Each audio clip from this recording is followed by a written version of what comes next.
kembali lagi. Nggak kembali dong, kan udah lama aku ngilang ya. Oke, eh, aku sekarang sudah kembali di sini untuk membawakan kembali materi-materi yang tertinggal. Ya, karena satu dan lain hal, aku memutuskan kemarin untuk vakum lama, tidak melanjutkan lagi video-videonya, juga off dari semua medsosku. Ya, tapi sekarang tenang, karena sekarang aku sudah kembali dan aku akan membahas materi-materi bahasa Indonesia lagi. Hehehe. Oke, kita masuk saja ke materi pertama. Ya, ini mengenai berkisah dengan jenaka melalui teks anekdot. Nah, definisi teks anekdot. Teks anekdot itu menurut KBBI adalah cerita singkat yang menarik karena lucu dan menghibur.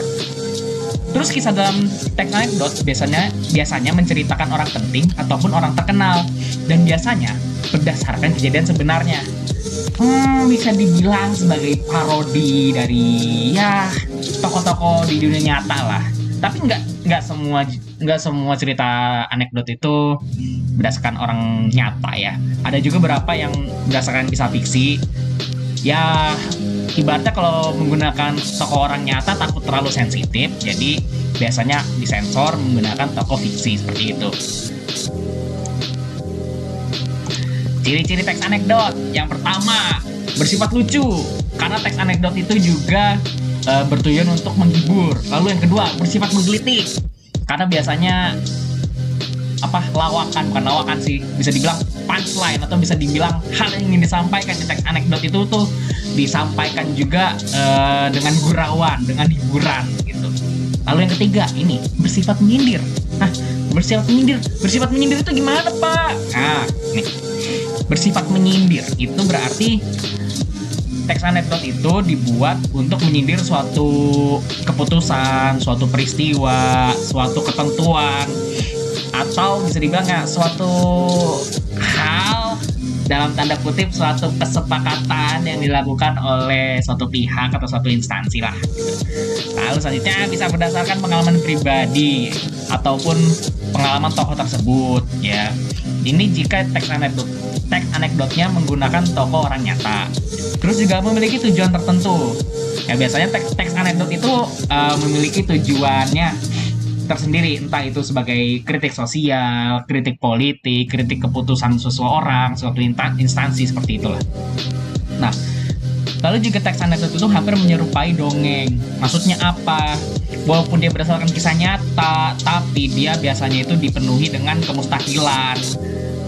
Contohnya nih, ini contoh aja ya, misalkan di negeri Wakanda, pemerintahannya itu kepala pemerintahannya diperpanjang jadi bisa 5 periode misalkan.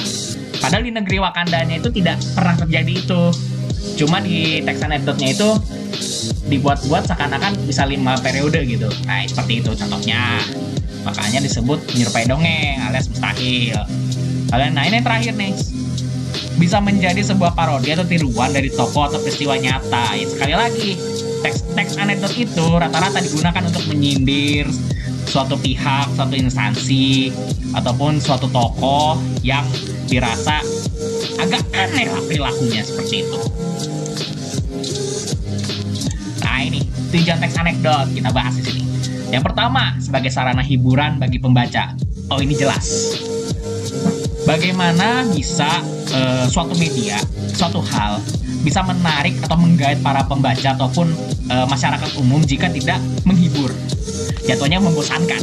Maka dari itu, teks anekdot supaya bisa menggait pembaca harus menghibur, harus memiliki hal yang lucu, hal yang bisa membuat pembacanya itu kayak, oh iya bener juga ya, oh iya bener juga kelakuan si Ono, si A ternyata kayak begini ya. Nah, lalu yang kedua nih, tujuannya nih sebagai sarana untuk mengkritik atau menyindir masyarakat, tokoh, peristiwa atau hal lainnya. Ini Bapak nggak berhenti katakan ya. Tujuan teks anekdot itu dari awal memang untuk mengkritik ataupun menyindir suatu pihak ataupun suatu instansi. Ya intinya utamanya itu.